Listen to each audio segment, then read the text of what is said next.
eu sei que varia de forno para forno. Uhum. Assa embaixo ou em cima? Esse é o problema do Na forno. grade de baixo ou de cima? Eu assaria ela mais para o meio. Sabe por quê? Assim, depende muito Tá. do tamanho do E travou.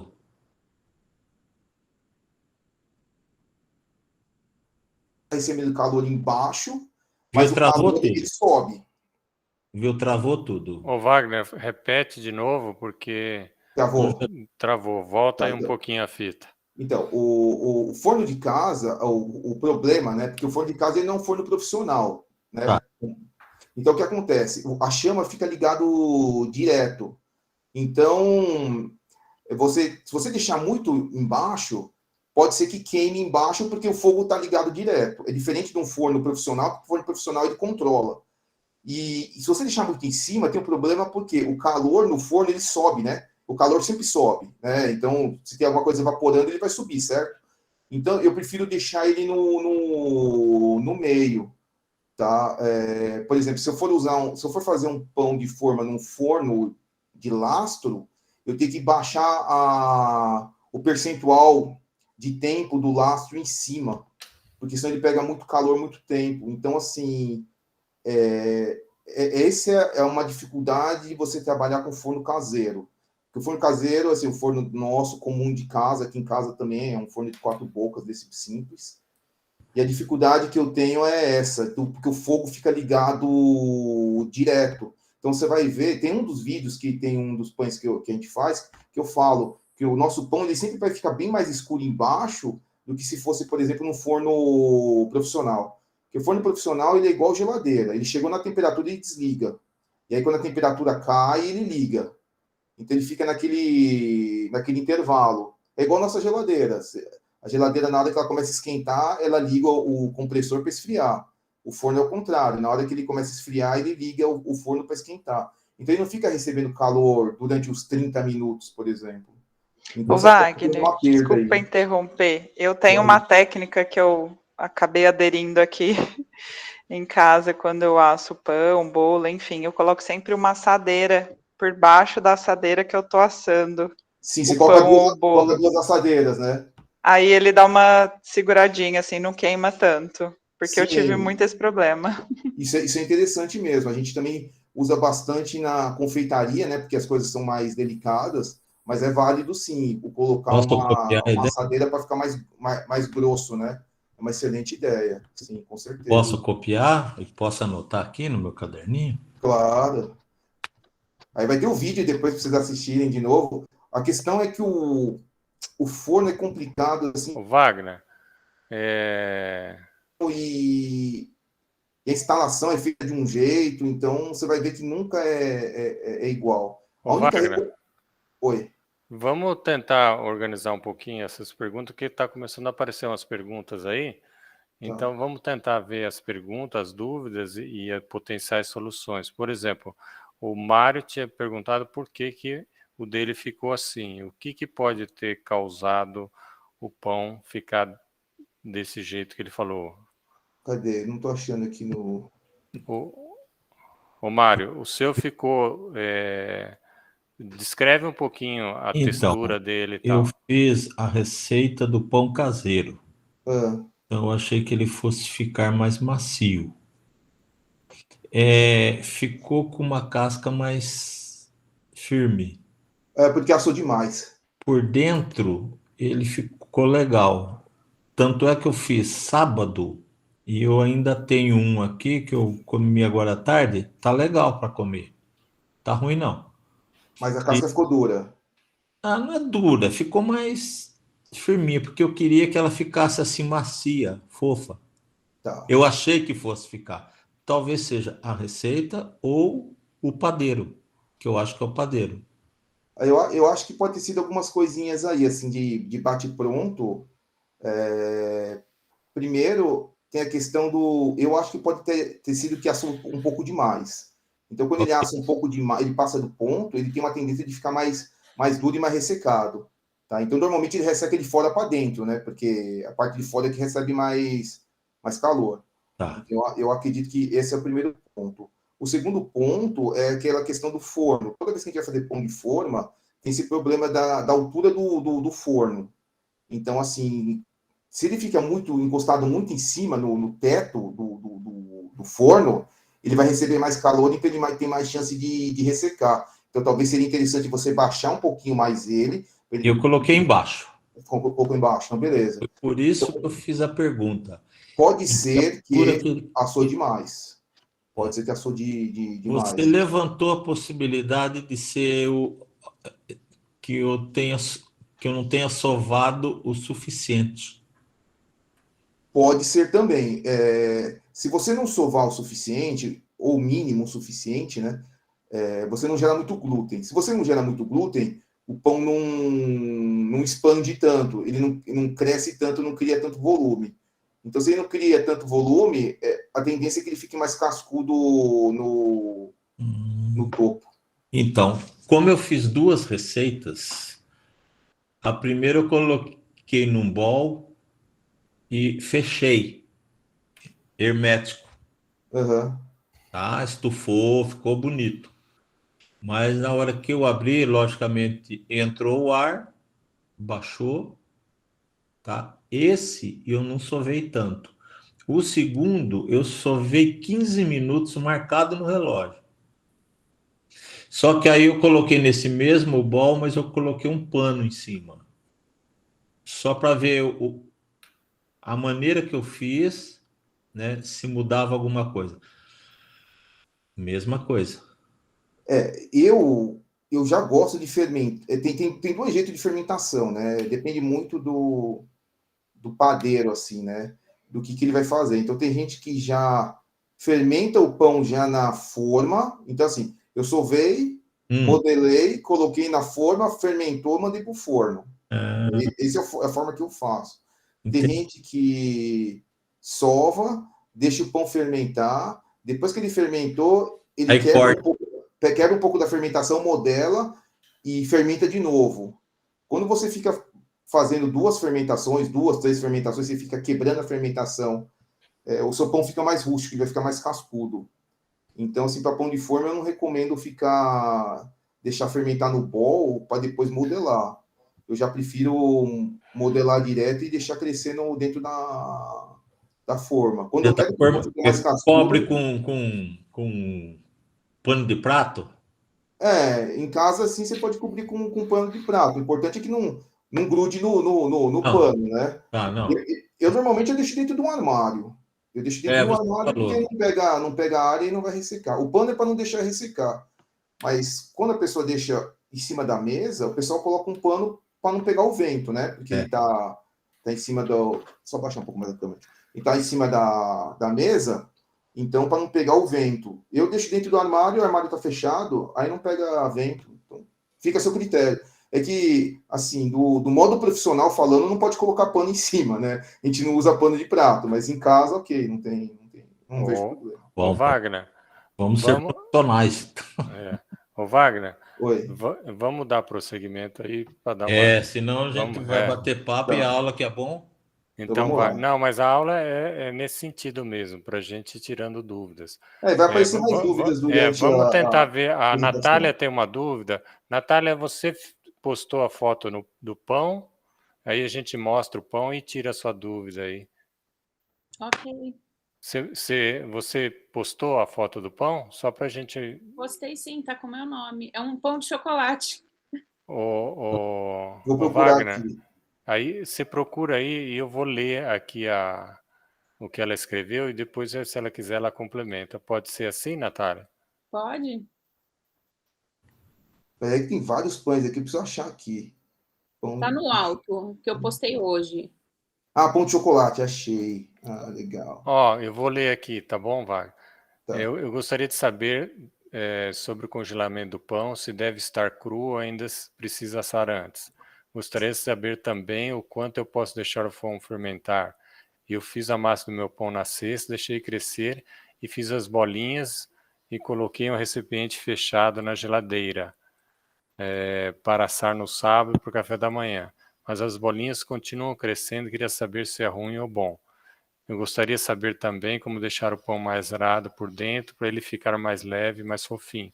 Então, em resumo aqui, ela queria saber em termos de congelamento e essa ideia de você poder fazer em dias diferentes daquele que você vai assar.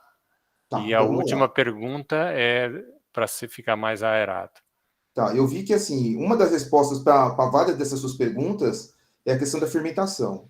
A fermentação é a parte mais difícil, é a parte mais difícil mesmo. E não é só para quem não é padeiro, não. Mesmo para os padeiros mesmo, a fermentação, eu vejo muita fermentação, assim, o pessoal fermentando antes do tempo. É meio que corriqueiro até entre os profissionais. Eu vi que o seu pão, ele poderia ter fermentado mais, esse é um dos motivos que ele não ficou aerado, não ficou leve, ficou fofinho.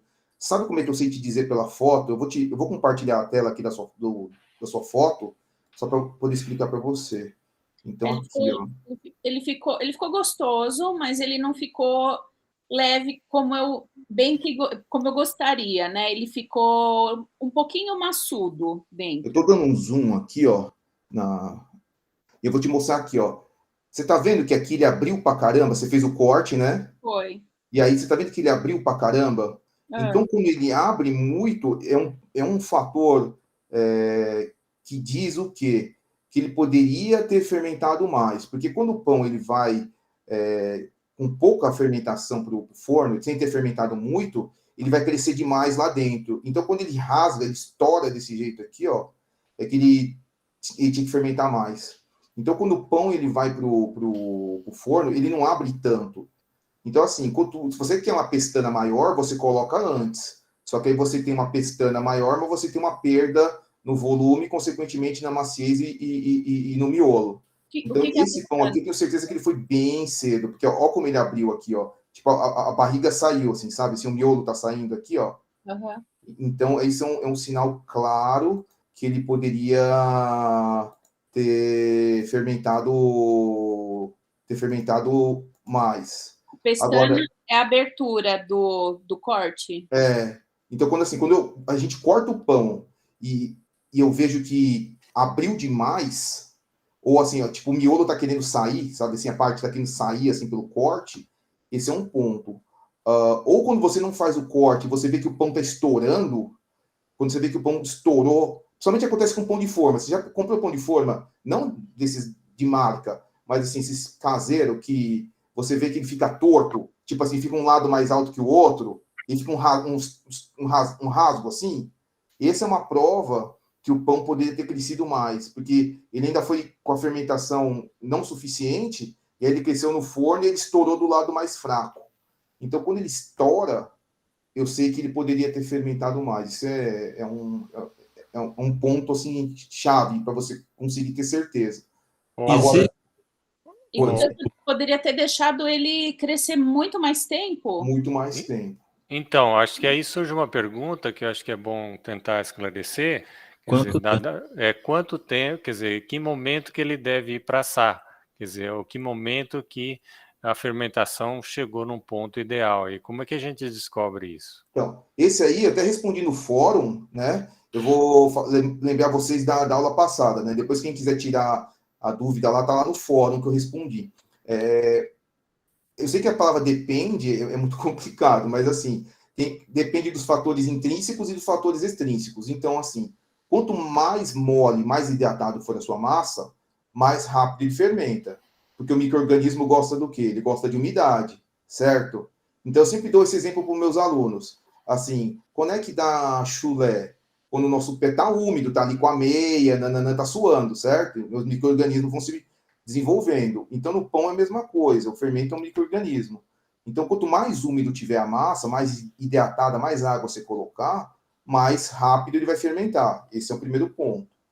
O segundo ponto, voltando naquele que eu falei do chulé lá da meia, ele está abafado. Então, assim, o micro-organismo também gosta de calor. Então, no fator extrínseco, que é o ambiente onde seu pão está fermentando, se tiver mais quente, o fermento gosta do quê? De umidade e gosta de calor. Então, vamos supor, se eu estou lá em Belém do Pará, em Manaus, que é quente e úmido, o fermento é beleza, tá quente, tá úmido. Agora, sei lá, se você está num lugar que é muito frio, sei lá, você está lá em Bento Gonçalves, lá, você está no Rio Grande do Sul, provavelmente vai demorar mais tempo, porque lá é mais frio. Então, tem essa questão do calor, da questão do ambiente estar bom, propício para o micro-organismo trabalhar. Aí tem aquela questão, quanto de fermento que eu coloquei? Então, assim, quanto de fermento que eu coloquei é uma questão. A minha massa, ela é mais dura, é mais firme ou é mais mole, mais hidratada? Então, tem essa questão. O dia está quente ou o dia está frio? Isso influencia também. E outra, o quanto de açúcar que tem nesse pão? Porque o açúcar é o alimento do pão, do fermento, perdão. O fermento, ele come açúcar. Aí você vai falar, mas professor, o pão de sal não vai açúcar. Concordo. Mas é o que a gente vai falar na aula de hoje. A farinha é um amido, e esse amido ele vai degradar e vai virar açúcar. Aí quando ele vira açúcar, o fermento vai e come esse açúcar. Então, a mesma quantidade de fermento, se você colocar mais açúcar, você vai transformar num pão doce, ele vai ter mais alimento para comer. Consequentemente, ele vai demorar mais tempo. Então, imagina só, eu sou fermento. Eu tenho uma cumbuca que tem uma tigela de comida para comer. Tá, eu demoro 1 hora. Aí você vai e me coloca mais 3 cumbucas para eu comer. Então, no total, eu tenho 4. Então, vamos mais 3. Você concorda que eu não vou comer essas 4 cumbucas em 1 hora? Eu vou demorar mais tempo? É a mesma coisa do fermento. Quanto mais alimento você der para ele, que no caso é açúcar, mais tempo ele vai demorar para fermentar. Então, assim, não tem como eu te dizer. É por experiência. Você vai aumentando, você vai aumentando, você vai aumentando, ou você vai diminuindo, você vai diminuindo, você vai diminuindo. Mas é no tato que você vai saber a hora dele ir ou não. Porque também depende da farinha. Então, assim, se você for pelo tamanho, que as pessoas falam na TV, quando as pessoas falam na TV ou no YouTube, assim, a espera dobrar de tamanho é uma referência. Porque, às vezes, não é dobrar de tamanho, às vezes ele triplica. Se você tiver uma farinha boa, que nem a que eu trabalhava lá nos Estados Unidos, que o trigo é mais forte, ele quadruplicava. Então, assim, esse negócio de deixar dobrar de tamanho é uma coisa que eu não gosto de falar, porque normalmente não dá certo. É no tato. Então, nos vídeos eu mostro lá, apertando e tal. Aí depois, quando você faz todos os dias, você já tem uma certa noção. Mas o ideal mesmo Ô Wagner. Por teste. Oi. Ô Wagner, deixa eu perguntar só uma coisa para a gente dar um andamento. Você tem ainda o PowerPoint, você vai falar um pouquinho, né? Sim. E quanto tempo você vai falar para a gente organizar aqui as perguntas? E aí eu queria pedir para que as pessoas clicassem a mãozinha para perguntar, porque porque a gente tem várias pessoas perguntando, só para que a gente não deixe ninguém de fora. Quanto tempo você vai utilizar para os... Agora são 8, eu acredito que 1 hora e 15, a gente deixa uns 10, 15 minutos finais para conversar, porque a aula de hoje, na verdade, assim, eu vou tirar bastante dúvida na própria aula, né? Tudo bem que vai sobrar um tempinho aí, mas assim, hoje a gente vai falar de farinha e fermento. Então, Tem assim, duas perguntas. Falando. Tem no chat 2 perguntas da Ângela. Queria saber o que devo fazer para o pão não abaixar durante o processo de assar. Eu coloquei o pão bem alto, quando eu tirei já estava menor. Esse é da Ângela. E do Edgardo, tem uma proporção ideal entre fermento e farinha? Tem. Então vamos lá. O da Ângela é porque fermentou demais. Então quando fermenta demais, estica demais, ele cai. Então é igual uma bexiga. O glúten, ele é elástico e extensível. Então quando você vai assoprando a bexiga vai expandindo, certo? O pão é a mesma coisa. Então o pão ele vai fermentando, as paredes vão expandindo. Só que chega uma hora que a bexiga estoura, não estoura? Então o pão é a mesma coisa. Vai chegar uma hora que vai estourar a rede de glúten, se fermentar demais, ele cai. Então isso é porque fermentou demais. E a outra pergunta era sobre o que mesmo, Duter? Qual que era a pergunta? Porção ideal entre fermento e farinha, do Edgardo. A gente coloca normalmente, depende, né? Que nem eu te falei, se você precisar, você coloca mais, se você precisar, você coloca menos, 3%. Você pega a quantidade de farinha e multiplica por 3%. Então, para cada 1 quilo, vai dar 30 gramas. De fermento fresco, né? Se for seco, você tem que dividir por 3. Aí o 30 gramas vira 10. Que é o que a gente vai falar na aula de hoje. O Mário está perguntando a adição de sal, em que momento que coloca? O sal você pode colocar... Tem gente que coloca no final, tá? Aí oxida menos a massa. Mas eu coloco no começo, porque sal é uma coisa que eu não posso esquecer. Então eu coloco todos os secos no começo, mas você pode colocar a qualquer momento. Eu coloco no começo porque eu quero ter certeza que eu não esqueci o sal. Então, mas sabe essa conversa que o sal mata o fermento? Então eu não quero matar ele. Não, é só você não colocar junto. Ele mata sim, mas é só não colocar. Misturar. Você não vai colocar. Na hora que você for pesar, você não coloca o sal e o fermento no mesmo pote. Tá. Aí na hora que você vai misturar o sal, você mistura o sal na farinha, você vai estar colocando 10 gramas de, sei lá, vamos supor que você está colocando 20 gramas de sal para 1 quilo de farinha. Você mistura bem, na hora que você jogar o fermento não vai fazer diferença, porque já está diluído. O que você não pode é colocar no mesmo cantinho ali do bol, ali, que aí Entendi. mata. Agora eu entendi, porque eu não queria assassinar o fermento, não. Não, mas é isso, mas é uma dúvida comum mesmo. Ô Wagner, a Clélia está perguntando sobre o congelamento, que já foi perguntado, e ela não estava em dúvida ainda. Você pode congelar o pão? Em que momento que a gente Você pode congelar em congela? vários estágios. Você pode congelar nele antes de fermentar, você pode congelar ele já fermentado, você pode congelar ele depois de assado, não tem problema. Só que lembrando que o congelamento é para você ganhar em alguma coisa. Você vai ganhar em praticidade ou em durabilidade. Então, toda vez que... Eu acho que na vida tudo é assim, né? Você ganha de um lado, você perde de outro, né? Não tem como você ganhar em tudo. Então, quando você ganha congelando, você perde em qualidade. Então, você pode congelar antes de fermentar, aí depois você descongela e deixa ele fermentar. Você congela ele já fermentado. Aí, na hora que ele descongelar, você já manda para o forno. Ou depois de assado, você pode congelar ele depois de assado e depois você descongela só para comer. Então, isso fica... Nessa mesma linha, a Lucimara está perguntando, mesmo após a segunda fermentação, você pode congelar também, não tem problema? Você pode congelar. Mas você sabe, eu vou falar para você, por que no mercado você não acha pão fresco congelado? Você só acha pão pré-assado? Porque o cliente final, ele não é padeiro. Então, o cliente final, ele não vai saber fermentar.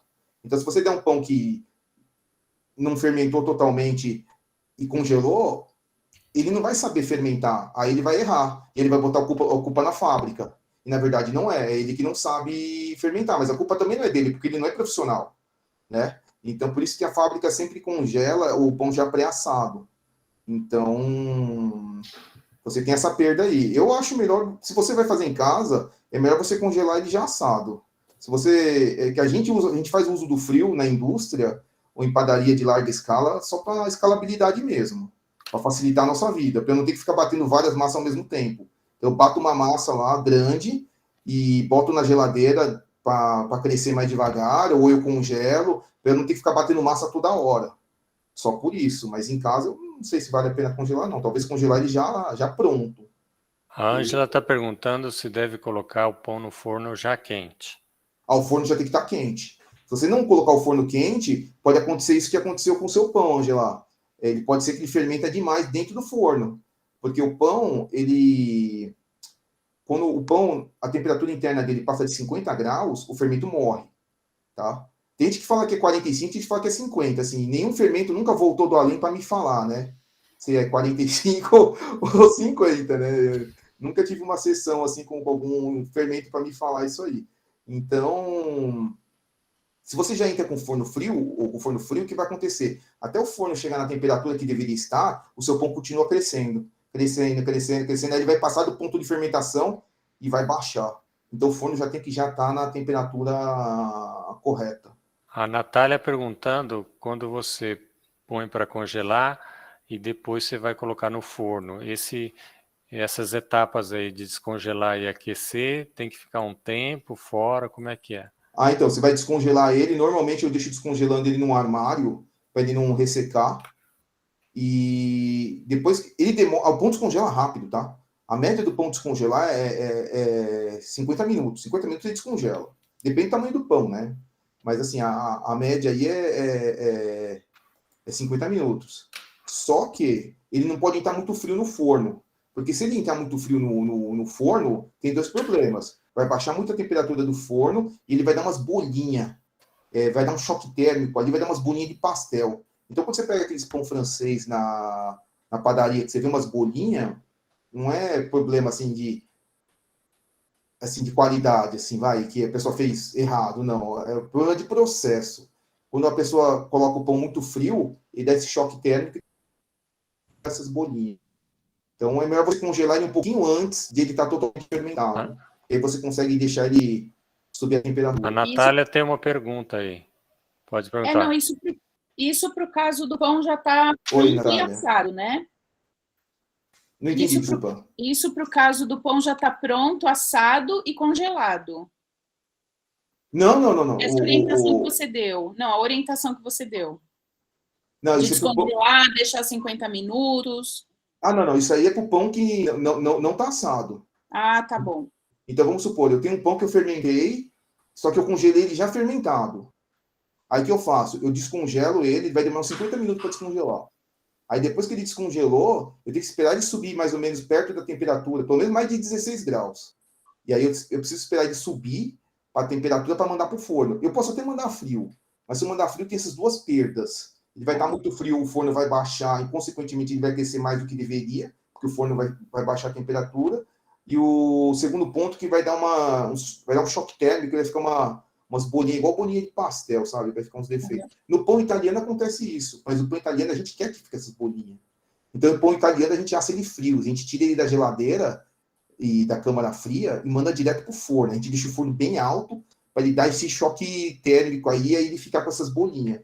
Mas nos outros pães a gente não quer essa bolinha, a pessoa acaba rejeitando esses pães, né? E no caso do pão que já está assado, a minha dúvida é sobre ele ficar muito duro. Por exemplo, às vezes eu pego o pão aqui na padaria e a gente não vai comer muito, aí eu congelo, só que depois eu não sei assar direito. Então, às vezes o pão francês fica duro e aí não fica, né, com aquela crocância por fora e fofinho dentro, né? Ele fica todo duro. Tem gente que borrifa um pouquinho de água nele para hidratar e esquenta. Isso funciona, tá? Isso funciona. Agora, o porquê que o pão fica duro é por causa da retrogradação. Então, vamos lá. Quando você faz mingau, você coloca amido, certo? O amido não engrossa enquanto ele não esquentar, correto? Enquanto você não colocar no fogo, a maisena não engrossa. O pão é a mesma coisa. O pão, só que em vez de ser amido de milho, ele é amido do trigo. É um amido também. Então, esse pão, na hora que ele esquenta, na hora que o pão passa de 58 graus, a temperatura interna, o pão deixa de ficar aquela coisa mole e ele começa a virar o pão mesmo. O miolo começa a virar miolo. Então, esse processo do pão, entre 58 a 96 graus, é o período que o miolo tá ficando firme. Então, depois que ele assou, ele começa a dar processo de retrogradação. É igual o mingau. O mingau, depois que ele esfria, não fica umas pocinhas de água em cima do mingau? Você já reparou? É o amido expulsando a água. Então, quando o pão, o amido, né, o mingau está quente, ele puxa. Por isso que o mingau fica firme. Depois que você desligou o fogo, ele começa a expulsar a água. O pão é a mesma coisa, que é amido. Então, na hora que você está assando, o amido chupa toda aquela água aqui do pão. Então, ele vira um miolo. A partir do momento que ele saiu do forno, ele começa a expulsar essa umidade. Por isso que o pão francês, a durabilidade dele, tudo bem, você pode comer com mais tempo, mas a gente fala que é 4 horas. Até 4 horas. Porque como o pão francês ele não tem nada de gordura, então ele resseca muito rápido. Então, é isso que acontece quando você congela, ele vai ressecar. Então, borrifa um pouco de água aí, e você pelo menos não tem o desperdício, mas assim, falar que o pão vai ficar igual, do mesmo jeito, não fica. Tá. Ô, Wagner, são 8h15, né? Uhum. Então, você falou 1h15, não é isso? Então, se você for começar a apresentar, seria agora. Então, vamos lá. Deixa eu compartilhar a tela aqui com vocês.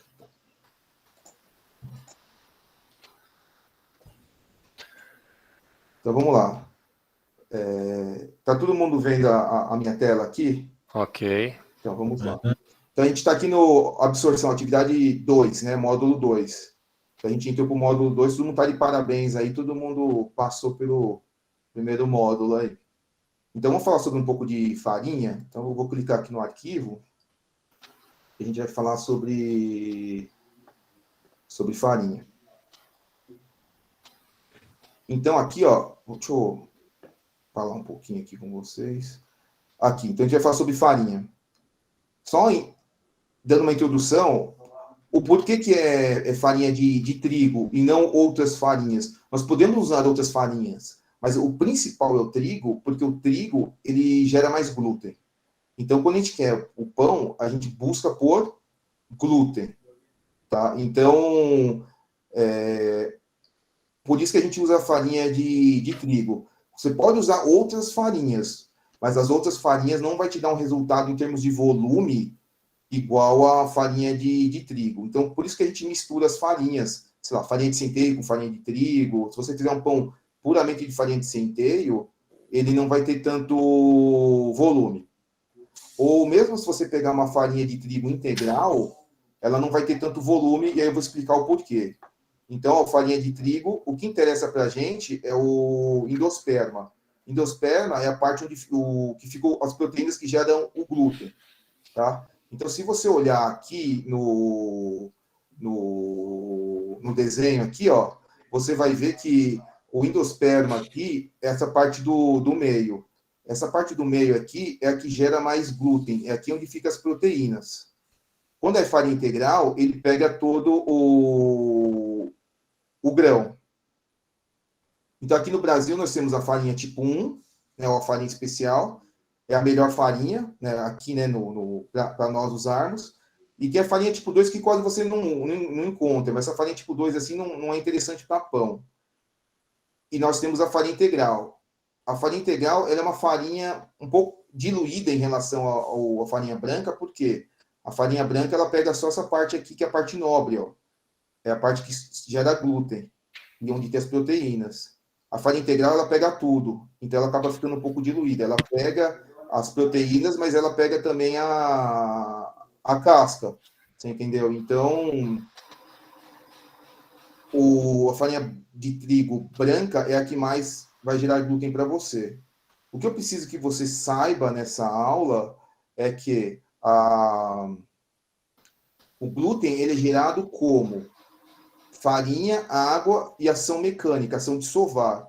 Então, não importa se essa ação mecânica está sendo através, se está sovando na mão, ou se você está sovando com uma batedeira ou com uma maceira, ela vai gerar glúten do mesmo jeito. Então, esse é um dos motivos que quando a gente faz o bolo, e o bolo de vocês, das pessoas, ficam solado, é porque gerou glúten demais. Esse é um dos motivos. Por quê? Porque bateu demais a farinha. Então, por isso que a gente coloca a farinha sempre no final. Porque se eu coloco a farinha no começo, na hora que eu estou batendo o bolo, o que vai acontecer? Ele vai gerar glúten, e se vai gerar glúten, o seu bolo vai ficar com aspecto de pão. Então, no pão a gente quer glúten. Então, o que a gente vai fazer? A gente vai sovar bastante. E o glúten, ele é elástico e extensível. Então, ele vai te dar a questão da elasticidade, como se fosse uma bexiga, né? Ele vai e volta. E a questão da extensibilidade.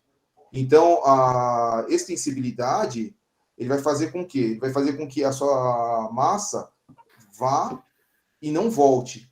Então, os pizzaiolos, por exemplo, eles preferem uma farinha com que o glúten seja mais extensível, porque ele vai e não volta, certo? Se ele ficar indo e voltando, por exemplo, o pizzaiolo ele não gosta tanto. Para quem vai fazer o pão, nós gostamos de uma farinha que tem um resultado mais elástico. Ele cresça para cima, ele vai te dar um volume maior. Então, eu costumo fazer um comparativo assim. A farinha que gera um glúten mais elástico, ele é uma massa que vai crescer para cima. E se você pega uma farinha que é mais extensível, ele cresce mais para os lados, que é o caso que o pizzaiolo quer. E aí, se você falar assim, mas e se eu não usar água, eu usar leite? Não tem problema, o leite, 85% a 87% do leite é água, tá? E o restante é gordura e mais algumas outras coisas. Então, você usou líquido. Vou usar pão de cerveja, então eu vou fazer com cerveja. Tudo bem, mas cerveja, a base dela é água. Então, tudo que você colocar o líquido, que você colocar água, farinha e você sovar, você vai gerar o glúten. Agora, A qualidade desse glúten está relacionada à qualidade da farinha. Se você vai fazer um bolo, você usa uma farinha mais fraca. Se você vai fazer um pão, você usa uma farinha mais forte. Como é que você vai saber quando a farinha é forte ou fraca? Aqui no Brasil, a gente não tem essa classificação. Então, se você vai para os Estados Unidos e fala assim, essa farinha é para pão. Essa farinha é para confeitaria. Essa farinha é para uso geral. Se você vai para a França, aí tem lá farinha T80, T45, tem as numerações. Você vai para a Itália, farinha 00. Então, cada país tem a sua nomenclatura. Aqui no Brasil, ele não fala qual que é melhor para pão, qual que é melhor para bolo. Aí, no caso, tem uma coisa extra aqui que eu vou pegar aqui para vocês. Depois eu mostro aqui para vocês, que acho que deve estar no minha pendrive, eu mostro depois para vocês. O Wagner, tem uma pergunta do Edgardo, e a farinha de grano duro? Essa farinha é uma farinha italiana, não é essa farinha de grão mais duro, né? Então, a farinha, eu faço assim, ó, eu costumo olhar o laudo dela. Então, quando eu vou saber se ela é mais apropriada para pão ou não, eu peço um laudo. Então, por exemplo, eu pego aqui, ó, e vou... Gente, me dá só um segundinho, por favor. Só um segundinho aqui. Só um segundinho. Eu estou comprando na internet aqui. Só um segundinho.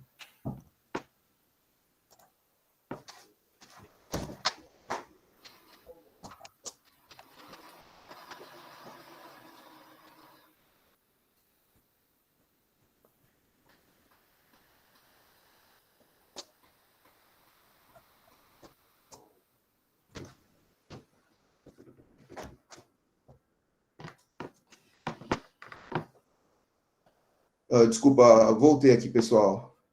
Então, deixa eu ver aqui para vocês.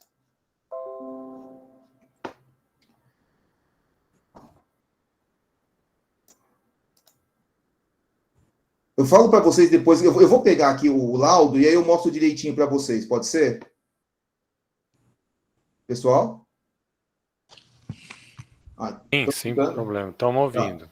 Tá, então vamos lá. Aí depois eu volto. Depois eu volto nessa questão do laudo aqui.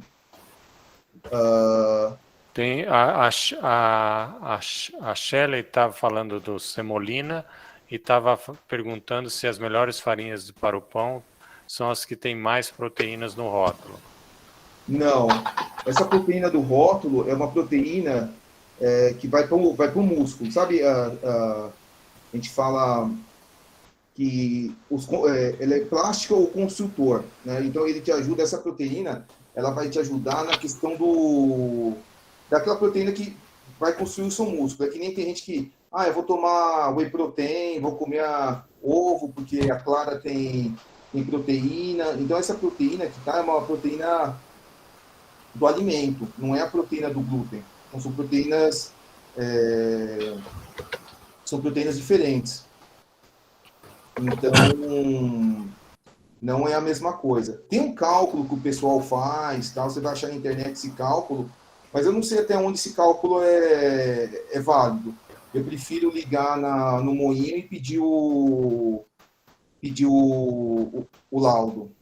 Eles estão querendo saber aqui marcas de farinha. Olha, marca de farinha para pão que eu uso assim, a Anaconda, né? Anaconda Premium.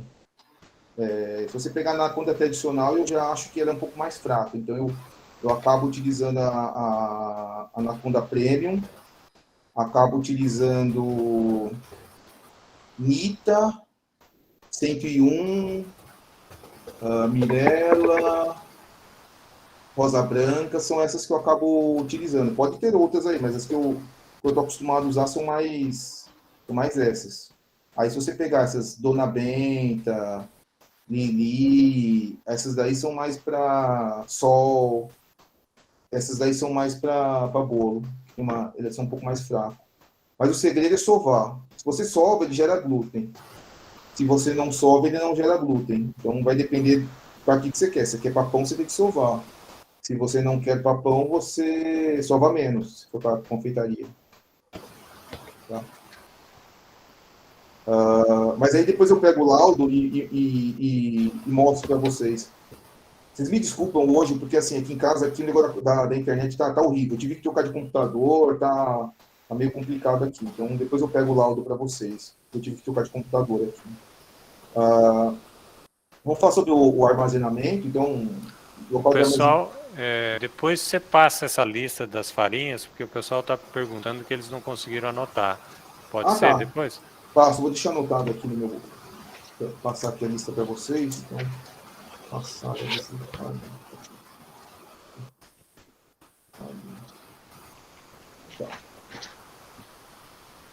Aqui a gente vai falar sobre armazenamento, né? É o que está escrito na embalagem, então armazenar em local arejado, né? Ventilado, para evitar excesso de umidade, sem raios solares em cima da farinha, para não ressecar a farinha, né? Não tirar a umidade da farinha, não colocar junto com produtos químicos, para não pegar cheiro, né? De repente pega cheiro de cloro, esse tipo de coisa.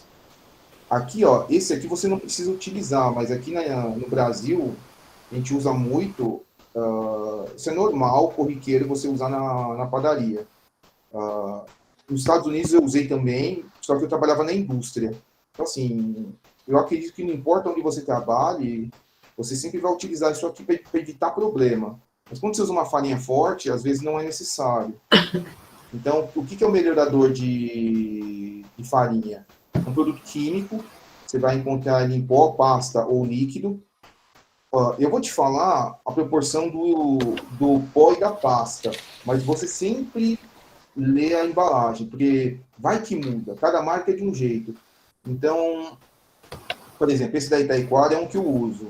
Se eu uso em pó, eu uso 1%, até 1%, até 1% não, eles recomendam 1%, você que decide o quanto que você quer usar. Então, você usa o que está falando a recomendação, 1%. Você pode usar um pouco a mais, um pouco a menos, não tem problema. Então, 1% em relação ao quilo de farinha. Então, por exemplo, se você usar 1 quilo, você vai usar 10 gramas. Então, isso em pó. Mais uma vez, leia a embalagem. Desses nacionais aqui, esse da Itaquara é bom, tem o da Flashman, mas o que eu recomendo vocês utilizarem é o da Puratos, ou S500, e tem o Zé da Emulsinte, também que é bom. Qualquer coisa depois eu posso colocar no chat aí para vocês. Eu não estou fazendo propaganda de nenhuma marca, assim, são as marcas que eu estou acostumado a utilizar. Mas você pode pegar qualquer melhorador, não influencia tanto assim, não. Se você for utilizar em pasta, que é mais difícil de você obter, o de pasta, eu uso 0,3% em relação ao quilo de farinha. Então, ele é mais forte. Mas dificilmente você vai achar em pasta. Eu nunca achei em pasta. Em pasta é só quando eu peço direto da Itaquara. Então, eu acredito que se você for comprar aí nos mercados ou nos atacarejos, você só vai encontrar em pó. Você não vai encontrar em pasta. Mas se você encontrar em pasta, leia a embalagem. Mas o da Itaquara é 0,3. Eu acredito que a maioria também seja assim. O que tem no melhorador de farinha? Ele tem amido de milho. Ele tem emulsificante. Emulsificante, ele vai te ajudar a misturar gordura e água e ajuda a evitar retrogradação. Então, vai ajudar que o seu pão não resseque tão rápido. Ele tem alguns estabilizantes, ácido ascórbico, que é vitamina C, e enzima alfa-amilase, que é o que ajuda a quebrar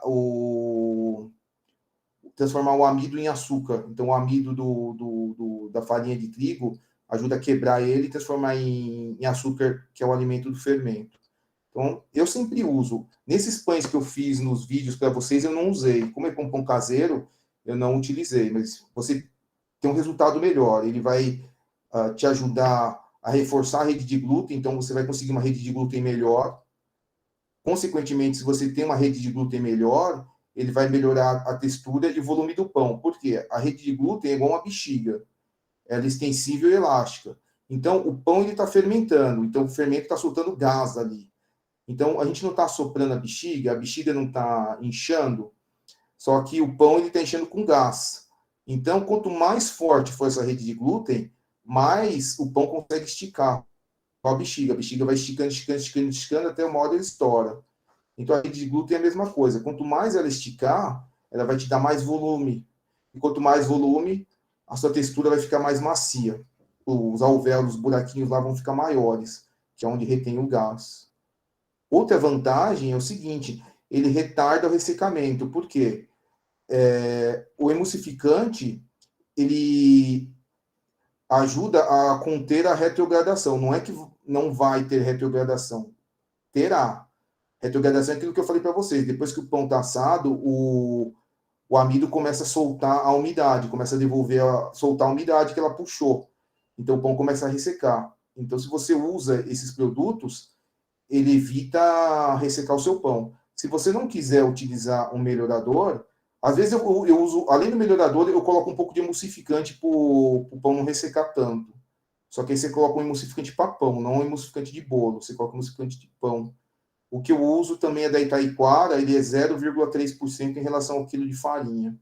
Mas esses você só, eu pelo menos que eu saiba, você só encontra só comprando direto do fabricante. Mas você pode usar outros produtos aqui que pode te ajudar. E ele facilita a fermentação, porque ele vai quebrar o amido e transformar em açúcar. Então, a parte da farinha, eu fiz assim bem raso, porque como é um curso de pão mais caseiro, então eu fiz ele bem raso para vocês não perderem assim tanto o foco do que seria. Eu queria ver com vocês se vocês têm alguma dúvida, senão a gente entra na parte de fermento.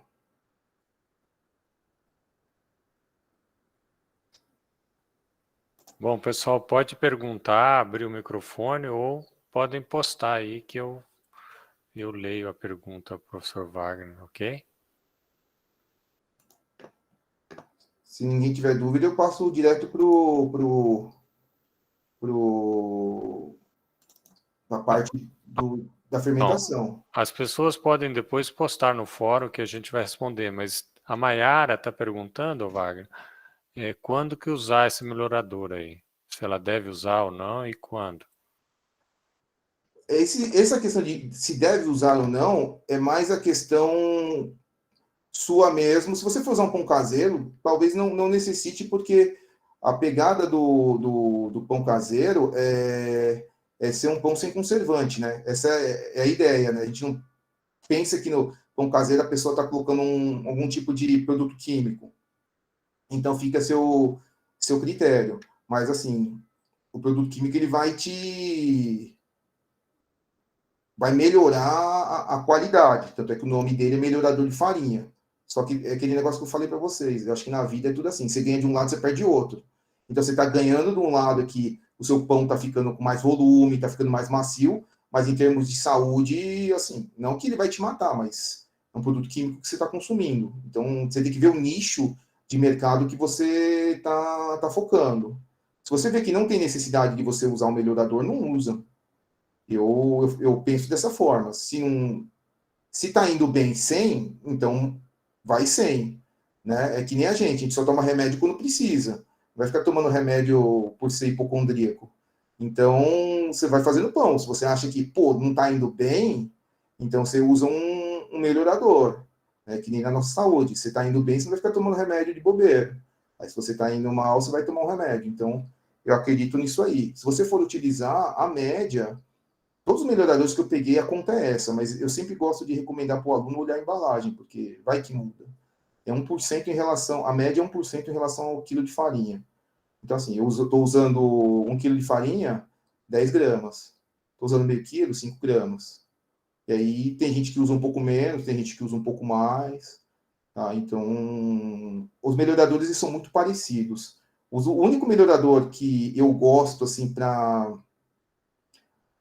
quando eu vou congelar pão, aí eu pego um melhorador específico para congelamento. Aí tem uns melhoradores próprios para isso. Mas para trabalhar em casa, assim, não precisa. Agora, eu vou mostrar uma coisa para vocês aqui. Eu consegui abrir, eu achei aqui. Vou mostrar para vocês. Foi o Edgar, qual que é o nome dele? Edgar?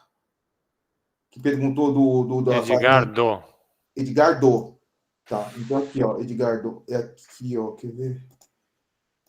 Vamos ver se eu vou abrir aqui.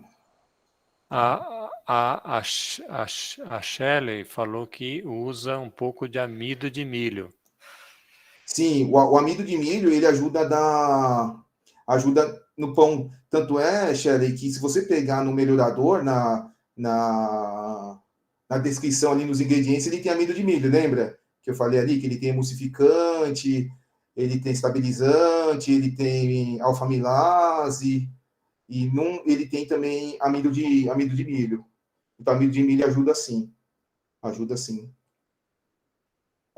Aqui, ó, que é interessante, eu faço assim, quando eu quero saber se a farinha é forte ou não, é que, assim, aqui no Moinho Anaconda, eu tenho um colega que trabalha lá e ele que emite os laudos. Então, fica mais fácil. Mas, assim, é o que eu falo para todo mundo. É do interesse do moinho fornecer esse laudo, porque você vai conseguir comprar a farinha que você deseja, porque são vários tipos de farinha, porque se o moinho não te fornecer isso, você vai buscar um moinho que te forneça, e você vai acabar virando cliente deles. Então, assim, como eu uso muita farinha da Anaconda, então eu tenho esses laudos aqui, esse laudo é por lote. Então, o que você vai fazer? Independente de se você é cliente ou não, é do interesse do moinho ter você como cliente. Então, o que você vai fazer? Você vai lá ligar no saque dele, do serviço de atendimento ao consumidor, você vai passar o lote e você vai pedir, falar com ele o laudo. Eles têm técnicos lá, né? E aí, esse aqui, por exemplo, é de uma farinha que eu uso para fazer croissant ou para fazer pizza. Eu misturo as farinhas, mas assim, o Edgardo acho que vai entender aqui, ó. Ó, se você olhar aqui, ó, tem um monte de letra P, L e o W. O W é a força da farinha. Então, quanto mais forte for a farinha, maior é o seu W. Mas o que me importa aqui não é só isso aqui. As pessoas só olham só isso aqui, ó. Quando as pessoas vão comprar farinha. Somente quando você vai comprar farinha importada, a pessoa fica, tem tanto de força, tem tanto de força, tem tanto de força, ou tem tanto de proteína. Eu acho válido, mas eu vou explicar como eu uso. Eu faço assim, ó. Eu vejo o P é elasticidade, tenacidade. Então, eu costumo falar assim, só para ficar mais fácil de entender. Quanto maior o P, mais alto fica o pão, a massa cresce para cima. Quanto maior o L, a massa é mais extensível. Então, ela cresce mais para os lados. Então, o que é algo extensível? É algo que você estica, mas ele não volta. O que é elástico? Ele vai e volta. Então, se você pegar essa farinha aqui, é uma farinha que para esticar para pizza, esticar para fazer folhado, semi-folhado, você fazer croissant, ele é bom, ó, tá vendo? Ó? O L, ele é mais extensível do que elástico. Então, aqui a conta é o quê? Você dividir 90 por 113, ele vai dar 0,80. Então, quer dizer que o L é maior que o P. Então, tem gente que olha só essa conta aqui. Né? Eu olho os dois aqui, para mim fica mais fácil, mas você pode olhar aqui. Se ele for 1, quer dizer que ele é igual, né? O P e o L. Então, aqui, essa farinha aqui, ela é mais extensível. Se você pegar essa daqui, que é que eu gosto de fazer pão, ó. Então, qual que é a diferença dessa com a outra? Olha lá, o P aqui é maior, ó, é 120. Se você olhar aqui, ó, o P dessa é 90. Olha o L dessa aqui, ó, ela é mais extensível, é 113. Essa aqui, ó, ela é 48. Então, essa daqui é uma farinha melhor para fazer pão francês, porque o pão francês eu quero que ele cresça para cima. Eu não quero que ele cresça para o lado. Então, tá vendo? Ele é uma farinha forte, é 250. Mas ele tem menos força do que essa farinha. Mas você vê, se você quer fazer um pão francês, não adianta você ter uma farinha extremamente forte, que aqui está marcando 349, só que é uma farinha mais extensível do que elástica. Ela vai crescer mais para o lado do que para cima. O pão francês eu quero que cresça para cima. Então, nem sempre a força é o que me importa mais. O que me importa mais é o equilíbrio da farinha. Então, essa farinha aqui, ela cresce mais para cima, digamos assim, ela é mais elástica do que extensível. E aqui tem outras farinhas, outros laudos, tá vendo? Tá vendo? Então, esse aqui, o P já é um pouco mais fraco, ó, o L é um pouco mais fraco, mas a diferença deles é grande, ó, ele continua sendo mais elástica do que extensível. Aí tem essa outra farinha aqui também do Moinho Anaconda. Tá vendo, ó? Essa daqui, ó, ela é bem pouquinho extensível e é mais elástica. Então, essa daqui também é uma farinha boa para fazer pão francês. O Wagner, a Natália está fazendo um comentário aqui e ela pôs uma frase aqui da relação P/L, né? Quando se for maior que 1, que é boa para, que é mais elástica, seria boa para pão, né? Isso, exato. E aí, se é menor que 1, aí seria Ela é mais mais extensiva e é boa para pizza, é isso? Basicamente é isso. Então tem gente que olha o índice PL. Se ele for maior que 1, é porque ele é mais elástico. Se ele for menor que 1, é porque ele é mais extensível. Então, é uma forma de você olhar, sim, o índice PL é bacana. Eu não me atento tanto no PL, porque eu fico comparando várias farinhas uma com a outra. Aí eu quero saber o P de uma farinha, com o P da outra farinha, com L dessa farinha, com L daquela outra farinha.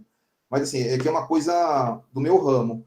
Mas, assim, quando você vai comprar, vê o índice PL mesmo. Se o P for maior que o L, é porque ele é mais elástico. Se o L for maior que o P, é porque ele é mais extensível. E aí você vai vendo o que você quer. Eu gosto de misturar farinha, viu?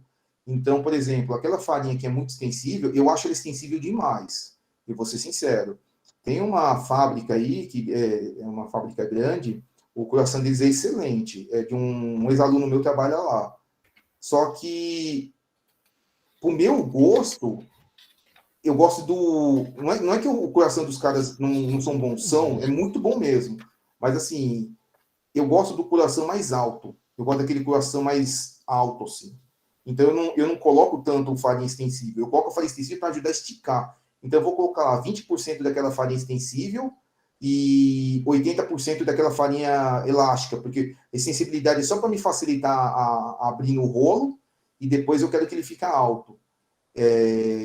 Esse meu aluno, ele não usa 100%, ele usa 50%. Ele mistura 50% da elástica e 50% da extensível. O coração deles ficou excelente, só que é um coração que fica mais baixo. Eu gosto do coração mais alto. Então eu só coloco 20%, de 15% a 20%. Mas isso é uma questão de gosto. Por isso que eu falo, quando você entende essa questão do índice PL, você consegue misturar farinha. É mais fácil você misturar farinha, você tem esse laudo. Porque aí você fica sabendo. Imagina só, você vai ter que ficar misturando remédio. Aí você não sabe, esse remédio é para isso e esse remédio é para aquilo. Você tem que saber a quantidade que tem de cada ingrediente do remédio para você não ter uma overdose aí. Então, você tem acesso a esse laudo, é mais fácil. Então, liga lá no saque. Eu não vejo por que eles não vão te passar esse laudo. Tá? Eu acho que do interesse deles fornecer esse laudo é que é uma coisa mais profissional, então raramente alguém pede. E eu acho que só vão ganhar cliente fornecendo esse laudo. Eu vejo dessa forma aí, Edgardo. Eu só uso os laudos. Quando eu pego uma farinha e falo, putz, essa farinha tá ruim, aí eu já ligo pro saque e falo assim, me passa o laudo. Aí eu olho o laudo e aí eu vejo. Essa farinha, às vezes não é culpa do moinho. Às vezes como é que fala? A safra não foi boa, né? Então eles acabam tendo que comprar aqui no Brasil trigo da Argentina, trigo de outro lugar para misturar o trigo, para ver se consegue manter o padrão. Então, faz esse negócio de ligar e pedir o laudo, que eu acho que vai te ajudar bastante aí. Quando você vai comprar essas farinhas italianas, eles falam do índice PL. Eles falam, tem o PL de tanto. Eles não falam nem o tanto do P e nem o quanto de L. Eles só falam do índice PL e o da força. que já te quebra um bom galho. Tá? Agora, quando você quer comparar uma farinha com a outra, aí é melhor você ter o P, que aí você compara P com P e L com L. Mas o índice PL já te ajuda muitíssimo, muitíssimo. Ô Wagner, 8h45, só para o seu controle. Então, vamos aqui para o fermento, e aí, quando sobrar tempo, a gente tira as dúvidas. Essa ideia, eu gostaria de tirar as dúvidas também do primeiro pão que vocês fizeram aí. Ok? Então, vamos lá.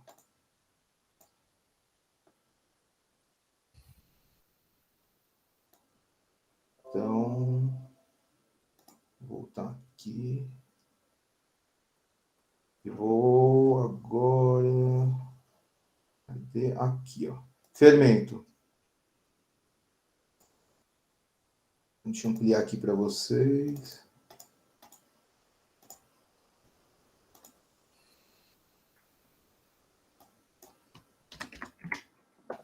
Então, a gente vai falar de fermento desse módulo.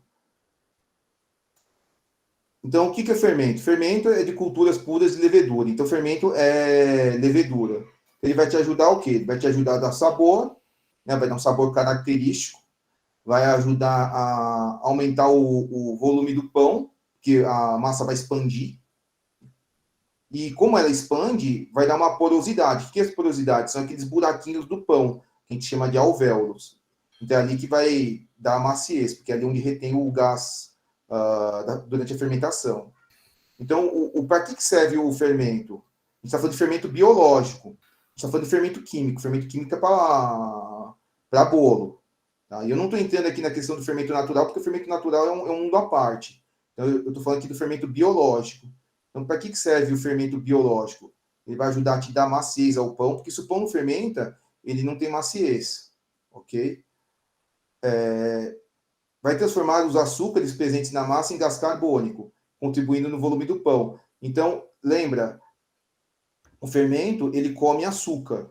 Então, a farinha tem amido, esse amido vai degradar, ok? Essa é uma das funções do melhorador, ajudar a degradar, mas se você não usar melhorador, ele degrada de qualquer forma. E aí vai servir de alimento para o fermento. Aí o fermento vai comer esses açúcares e vai soltar gás. É que nem a gente quando come, a gente come e não solta pum, o fermento é a mesma coisa, ele vai comer o açúcar e vai soltar gás. E aí esse gás vai ficar retido no pão, e aí o pão vai inchar e vai aumentar de volume. Consequentemente, se ele aumenta de volume, ele te dá uma sensação de maciez, de leveza. Então ele também vai dar um sabor característico e um odor característico, ok? Pro pão. Quando a gente fala de biológico, a gente vai falar do quê? O fermento biológico ele tem vida, né? Bio é vida. Então, a gente não usa fermento químico, a gente só usa fermento biológico. Por que fermento biológico? Ele tem que fermentar. Porque ele tem vida, então ele tem que fermentar antes. Por isso que a gente usa o fermento biológico. O bolo é um fermento químico. O fermento químico ele fermenta basicamente no calor, ele fermenta no forno. Então o processo é diferente. Então, como esse aqui tem que fermentar antes, você vai usar o biológico. O biológico fresco. Eu uso qualquer um dos dois. Tem gente que prefere um, tem gente que prefere o outro. Para mim, tanto faz. E tem o fermento fresco ou seco para massas salgadas e para massa doce. O para massa um pouquinho mais forte. Eu não faço distinção. Eu uso qualquer um dos dois. Se você for usar massa doce, usa para massa doce. Se você tiver de massa salgada, usa para massa salgada. Mas ele é a mesma coisa. É que o fermento para massa doce, esse fermento é um pouquinho mais forte. Porque tudo que tem mais açúcar demora mais tempo para fermentar. Por quê? Porque é mais alimento para o fermento comer. Então, esse fermento fresco, coloquei aqui, dei uma foto aqui, ele tem 70% de umidade. Ele tem uma cor assim, cinza creme. Se você vê que ele está com outra cor, joga fora. Ele vai, como ele tem que ficar em geladeira, então ele pode estragar antes do prazo de validade. Então isso é uma coisa que tem que tomar muito cuidado. Às vezes ele fica escurinho, porque dá uma rasgada, que esse aqui é um plástico, ele é tipo um celofane. Então assim, ele rasga muito fácil. Então quando entra o ar frio, não é que estragou o seu fermento, ele queimou. Então às vezes você acha que ele está estragado, mas ele só está queimado. Mas eu vejo assim, se ele está escuro, eu já jogo fora. porque às vezes você não vai saber se ele está queimado ou se ele está estragado. Então, assim, na dúvida, é melhor jogar fora. Então, você vai armazenar ele em temperatura de geladeira, ó, de 4 a 8 graus. A validade dele é de 40 dias. 40 dias a partir do momento que ele foi fabricado. Então, eu uso ele, mas toma cuidado em relação à conservação, tá? Porque nem sempre dá os 40 dias, porque às vezes tem gente que pega o fermento, pesa, bate o pão, deixa lá o fermento lá 2 horas fora da geladeira para depois guardar. Então, você concorda que ele já não vai durar 40 dias. Então, toma cuidado com isso. Tem o fermento biológico seco instantâneo. Eu não coloquei o seco, porque o fermento seco não tem mais.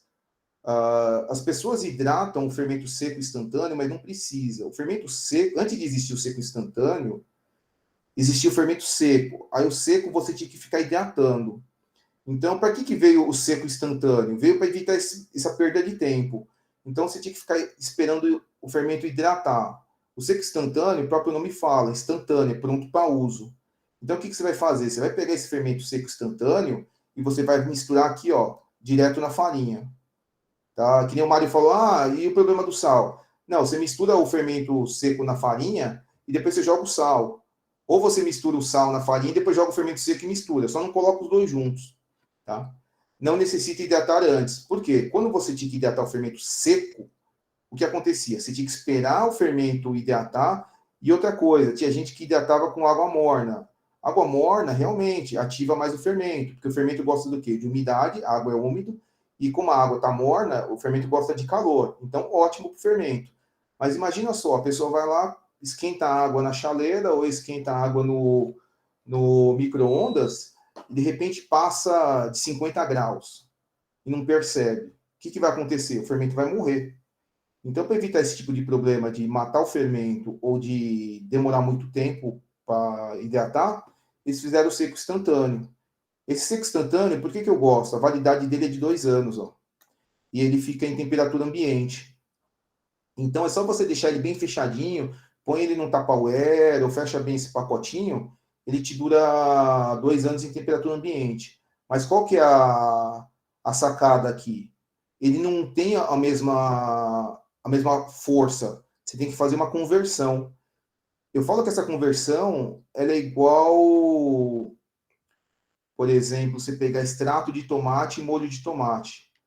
Então, quando você pega o extrato de tomate e o molho de tomate, o extrato é mais concentrado. Os dois são de tomate, certo? Só que o extrato, ele é mais concentrado. O molho, ele é menos concentrado, ele é mais líquido.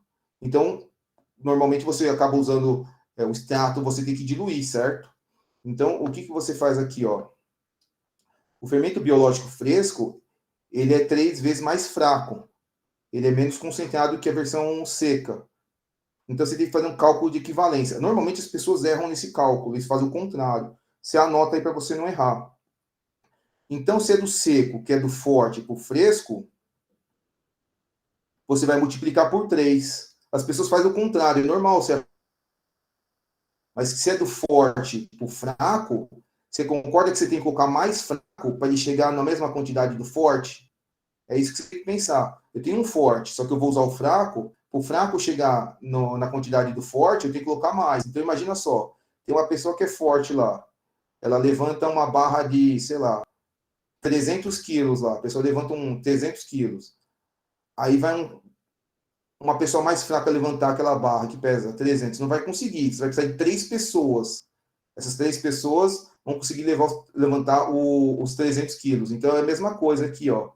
O seco, por ele ser mais forte, se você vai usar um fermento que é mais fraco, que é o fresco, você tem que multiplicar por 3. Então, quando você usa 30 gramas de seco, você faz o cálculo, você multiplica por 3 e você vai usar 90 do fresco.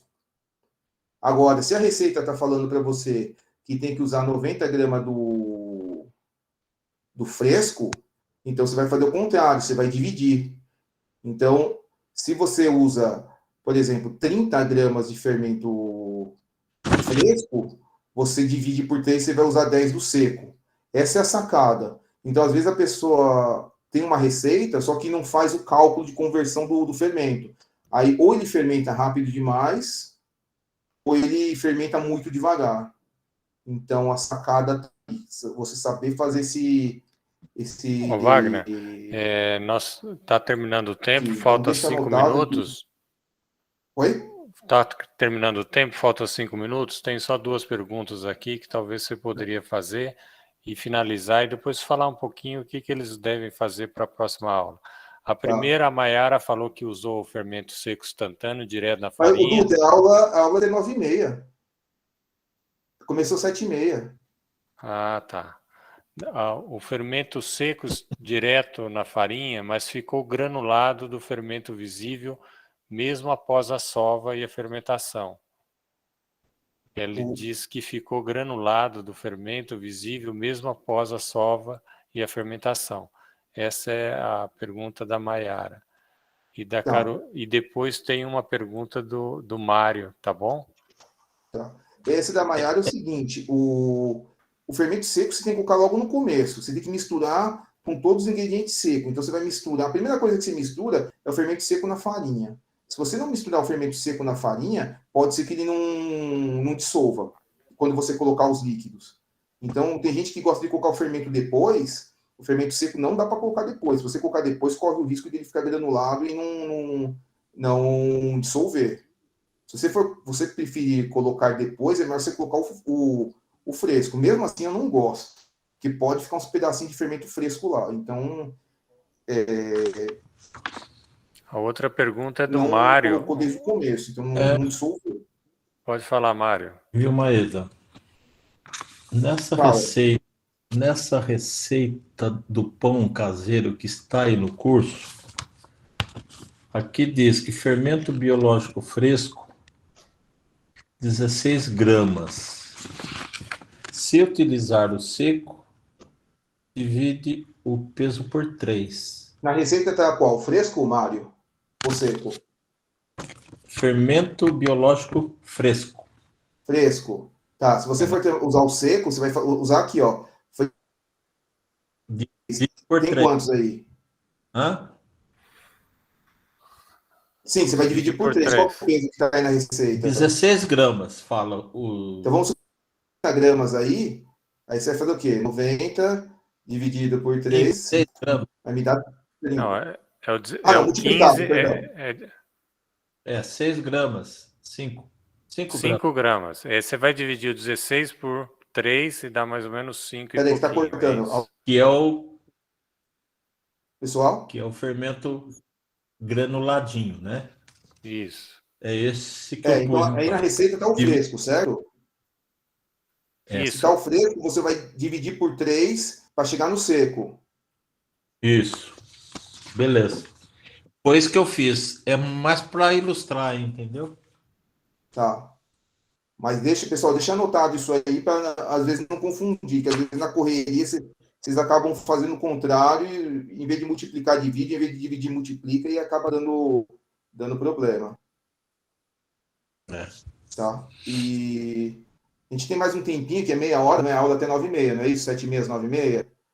Então, a gente tem mais 3 slides aí a gente entra na parte de tirar dúvidas, que a gente vai ter um bom tempo aí. Eu vou falar um pouco de fermento natural. Fermento natural ele demora de 4 a 6 dias para ser produzido. Então, o foco do curso aqui não é fermento natural, mas como a gente está falando de fermento, eu vou falar. Né? Então, tem gente que chama de isca, pé de massa, massa madre, sourdough starter, o levain.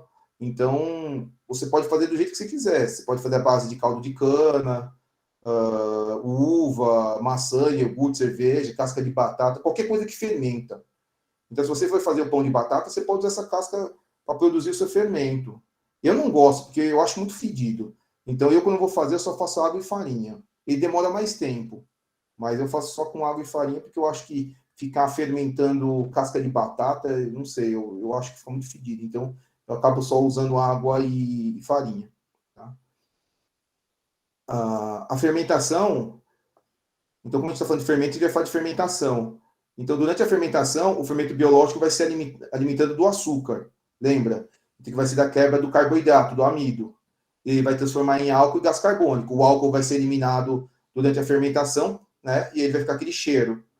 Então, ele vai ficar mais macio, por quê? Porque o pão expandiu por causa da fermentação. Então, lembrando, o pão fermenta antes e o bolo fermenta dentro do forno. É claro que o pão vai fermentar um pouquinho dentro do forno, até o fermento morrer. Mas o pão, ele é fermentado antes. Por isso que o pão tem essa característica aí. Se você não fermentar direito, o seu pão, ele vai ficar... Ou ele vai ficar muito denso, vai ficar maçudo, porque não fermentou o suficiente, ou ele vai passar do ponto e ele vai ficar baixo, vai fermentar demais. Então, isso aqui é uma coisa que é no tato mesmo, para você saber. Isso aqui é a mesma coisa quando a gente fala de quem tem diabetes. Então, por exemplo, quem tem diabetes, o pessoal fala para não comer muita massa, não é? Porque massa é derivado da farinha, que a matéria-prima é a farinha de trigo, e aí vai quebrar esse carboidrato e vai transformar em açúcar. Então, vai fazer mal para o diabético. Então, esse açúcar aqui, que ele é quebrado, o carboidrato que é quebrado, ele é o alimento do fermento. Temperatura de fermentação. O fermento, ele gosta do quê? 36 graus. Tá? Se você esquentar demais, ele perde o seu poder de fermentação. Eu entendo que você fala que assim, o fermento gosta de calor, mas até um certo limite. Então, eu costumo falar assim, quando agora no verão a gente vai para a praia, eu não recomendo ir para a praia, por causa de Covid, né? Mas, enfim, no calor aí, o pessoal gosta de ir para a praia. Então, no calor, o que acontece? Você gosta de ir lá correr, fazer um Cooper, andar na praia, mas se ele começa a ficar muito quente, você já não vai querer correr, você vai querer ficar debaixo da sombra. Então, assim, quando ele passa de 45 graus, o fermento, em vez de começar a fermentar rápido, ele começa a fermentar devagar, porque começou a ficar muito quente, começou a ficar um ambiente ruim para ele. Então, não esquenta demais. Acima de 50 graus, é letal para o fermento. Então, se você deixar o pão crescendo, a massa do pão crescendo num lugar muito quente, esse fermento vai morrer, acima de 50 graus. Então, assim, a média, né, num forno aí, o fermento morrer, a gente fala num forno profissional aí de 8 minutos. Então, se for num forno caseiro, eu acredito que seja um pouco mais. Vamos chutar em torno de 10 a 12 minutos. Ô Wagner, compartilha de novo essa tela, fazendo favor. Qual? Essa daqui ou essa aqui? Não está aparecendo para vocês? Compartilhando. Ai, desculpa, A gente. Ângela está compartilhando a tela dela. Mas você pode compartilhar e você... Deixa eu parar aqui. Acho que deu algum problema. Eu vou entrar de novo aqui, peraí. Pode apresentar de novo. A Ângela está compartilhando a tela dela. Então vamos lá. Então, deixa eu pegar aqui. Acho que o dela entrou e o meu saiu, né? Pode ser isso. O meu foi? Agora está indo. Então tá. Agora então, vamos lá. Foi. Cadê aqui? Aqui. É que eu me perdi aqui, gente. Aqui. Então, aqui, né? Que eu estava falando da fermentação, né? Que o fermento vai se alimentar do açúcar, que é quebrado, que é a quebra do carboidrato. Ele vai transformar em álcool e gás carbônico. O gás carbônico fica retido pelo glúten. Então, por isso que ele expande igual uma bexiga e o álcool evapora. Aqui que é importante. Então, a temperatura de fermentação gosta para se desenvolver 36 graus. Essa aqui é a temperatura que ele gosta. Se você deixar ele num ambiente mais frio, ele vai se desenvolver mais devagar. Então, por isso que tem gente que coloca na geladeira. Por exemplo, na padaria, a gente coloca os pães numa câmara fria. Porque eu não quero fermentar rápido. Eu quero, por exemplo, eu vou bater um pão agora à noite e eu quero assar ele de manhã. Então, eu não quero que ele fermente rápido. Então, eu coloquei numa geladeira. Então, se eu coloco numa temperatura de geladeira, ele fermenta bem devagar. Vai demorar uns 2 dias para fermentar. De 1 a 2 dias, dependendo da quantidade de fermento. Agora, se você coloca ele numa temperatura de freezer, ele para de fermentar. Então, toma cuidado de não deixar muito quente, porque acima de 45 graus, ao invés de favorecer a fermentação, ele diminui o poder de fermentação. E acima de 50 graus é letal. Então, por isso que o seu pão ainda cresce dentro do forno. Por quê? Porque até a temperatura interna chegar a 50 graus, ela vai levar um tempinho aí. Por isso que o seu pão cresce, ele abre a pestana, né? Abre ele corte, ele dá uma crescidinha dentro do forno. No forno profissional é em torno de 8 minutos. Eu vou colocar aqui no forno caseiro um pouco mais, né? Porque o forno caseiro é mais fraco. Então vamos chutar uns 12 minutos aí, talvez.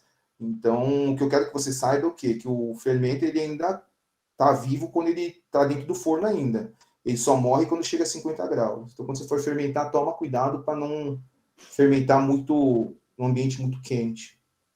Então, de fermento é isso aqui. Então, se alguém quiser tirar dúvida, a gente tem um bom tempo aí. Levain lá, ó. Levan. Fermento natural? É esse aí que você falou agora. Sim, sim. Não, esse de 45 graus é qualquer fermento. O fermento não gosta, porque o fermento biológico, ele é derivado do fermento natural. A diferença é que ele é concentrado. Então, a indústria, o que a indústria fez? Em vez de a gente ficar usando o fermento natural, que demora pra caramba, ela concentra o fermento natural e faz o fermento biológico fresco, que é concentrado. E aí, quando ele quer concentrar mais ainda, ele transforma o seco. Então, ele pega o fermento natural, concentra e transforma ele em biológico fresco. Aí, você precisa de mais concentração, então ele seca mais e transforma ele no seco instantâneo. Tá? Por isso que o fermento natural demora mais tempo, porque ele é mais fraco.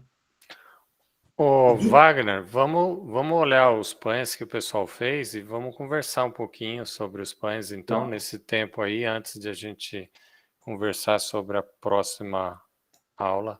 Tá, Pode ser? Eu vou pegar aqui no Padlet, deixa eu reduzir aqui a tela.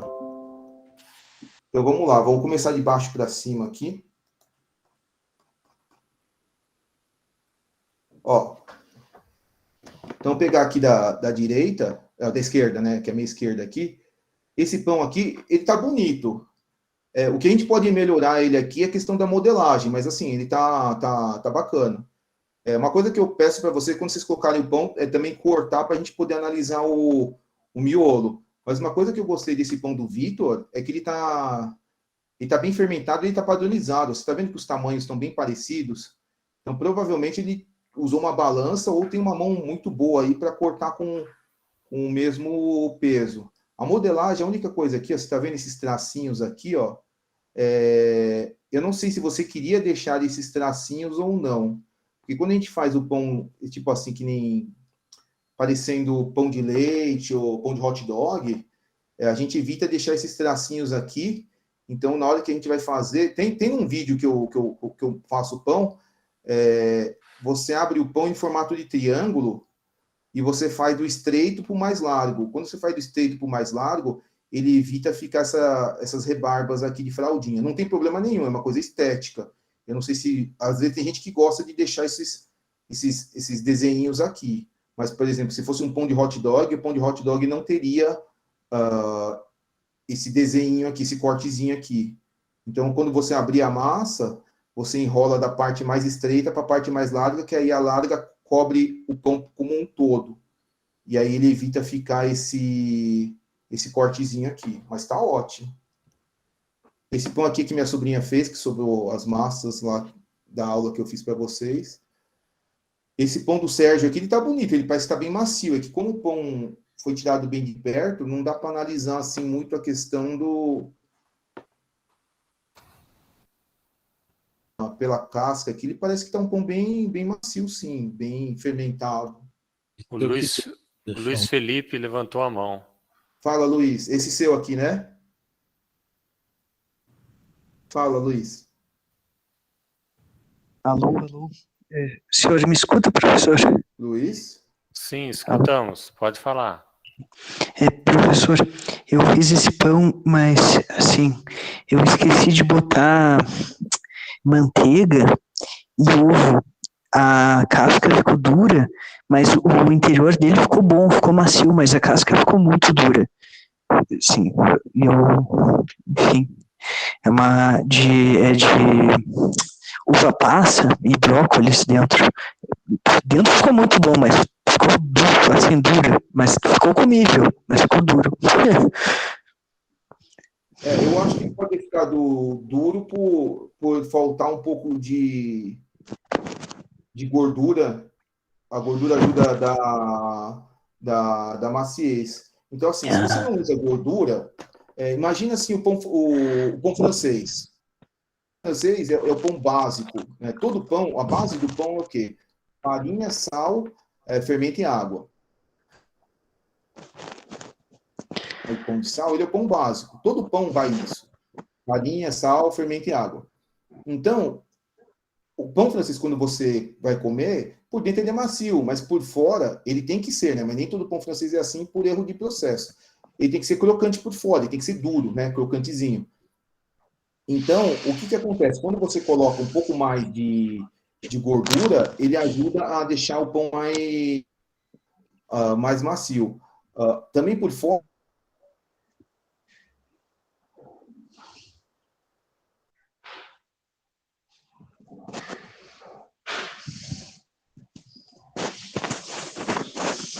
pode ser que estourou aqui, ó. Se isso aqui foi estourou. O Wagner, sumiu um pouquinho, ó. Você estava falando pão por fora, aí sumiu um pouquinho a sua voz. Por fora aqui é o seguinte, então depende se você colocou, como você não colocou gordura, então a gordura ajuda na maciez. Então pode ser isso. Mas aqui por fora, eu estou olhando aqui, eu não sei se é isso ou não, mas ele tem um estouro aqui, ó. Então eu não sei se esse estouro, você já modelou ele dessa forma, ou se ele estourou no forno. Se ele estourou no forno, é porque poderia fermentar mais. Entendi, eu não modelei não, professor, eu não modelei, eu simplesmente botei numa forma e deixei crescer, assim. E aí ele virou esse pão, assim, mas por dentro ficou bom, e foi exatamente água, farinha e fermento, e sal, foi exatamente isso. Mas eu já sei. Quando ele falta de fermentar, ele fica mais duro mesmo, ele acaba ficando mais duro por fora. Tá? Entendi. Muito obrigado, professor. Muito obrigado. O Wagner, a Caroline Costa pediu para falar do pão dela. Deixa eu ver aqui. Cadê a sua, Carol? Deixa eu ver aqui. Você colocou nome ou não colocou? Que se estiver sem nome, eu vou ter que dar um jeito de achar aqui. Qual que é o dela? Ajuda aí, Caroline. Pão de mirtilho. Tinha um de mirtilho mesmo. Deixa eu caçar ele aqui. Aqui à esquerda. Cadê? Esse. Tá à esquerda aí mesmo. Deixa, mas... Cadê? Sumiu? Tinha um de mirtilho aqui. Acho que mudou de lugar. Peraí. Já atualizou a tela aqui.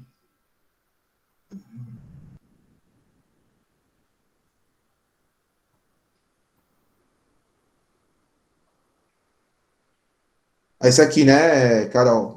Isso. Vamos lá. Deixa eu abrir aqui, ó. Esse pão aqui, pelo que eu vi, parece que não gerou glúten suficiente, tá vendo? Ó, que ele tá estourado aqui, ó. Então parece que ele não gerou muito glúten. E parece que ele também passou um pouco do ponto de fermentação. Mas eu acho que foi a questão de gerar glúten. Porque parece que ele não conseguiu reter o gás carbônico, tá vendo? Ó? Ficou meio com uns buraquinhos assim, ó. Pode ser também que você tirou uma massa muito dura também. Então, quando você tira uma massa muito dura, fica mais difícil de sovar também. Para gerar o glúten, fica mais fácil você trabalhar com uma massa mais mole. Uma dica que eu tenho é você fazer autólise. Então, pessoal, quando você vai sovar na mão, é que eu tô muito acostumado a usar máquina, né?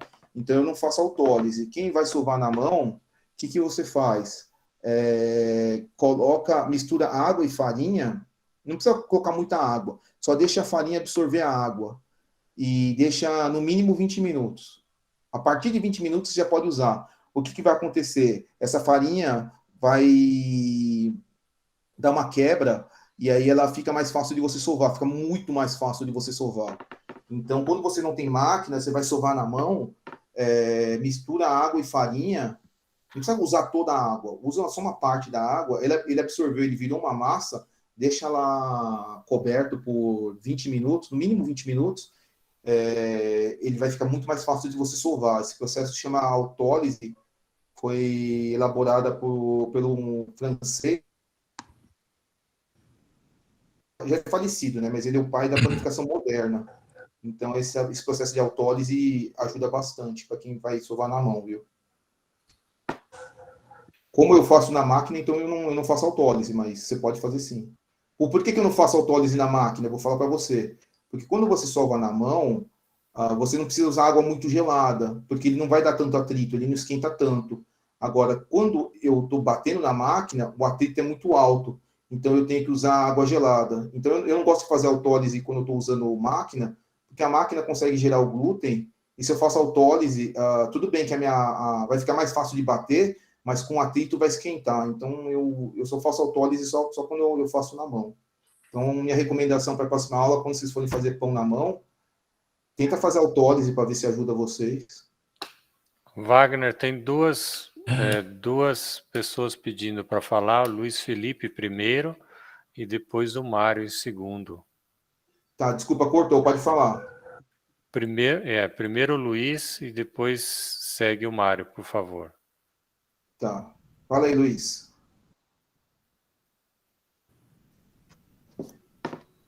Luiz? Acho que o microfone dele está fechado.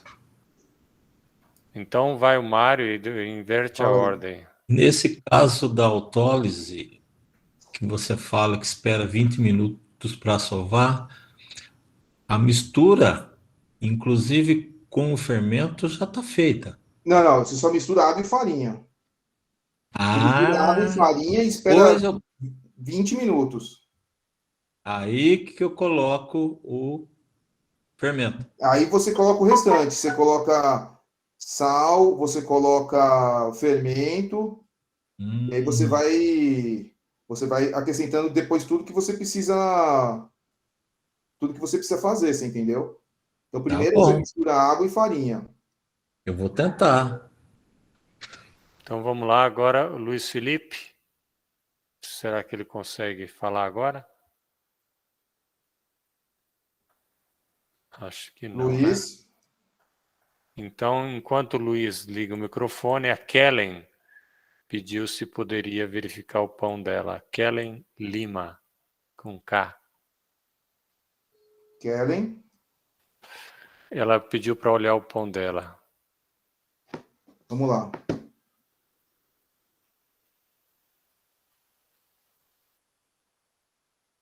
Deixa eu ver se eu acho aqui.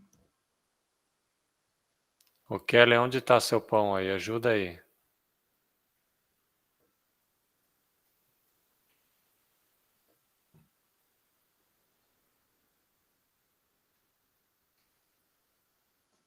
Kellen, olha, ó, na primeira linha ali, o do meio.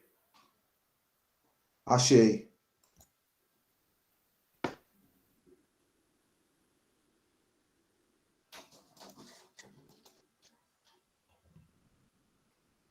Eu não estou conseguindo ampliar, conseguir. O pão ele parece que ficou bem macio por fora, né, Kellen? E bem macio por dentro, não é? É o que está parecendo. Ele parece que também está bem fermentado, porque ele não estourou.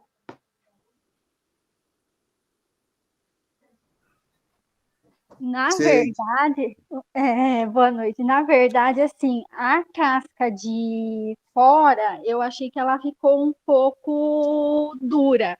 Parece que ele fermentou demais. Na hora que eu vi, o negócio estava explodindo. Porque como foi uma receita da internet que eu peguei e utilizava óleo e depois um pouco de margarina, eu fui dando a consistência com a farinha.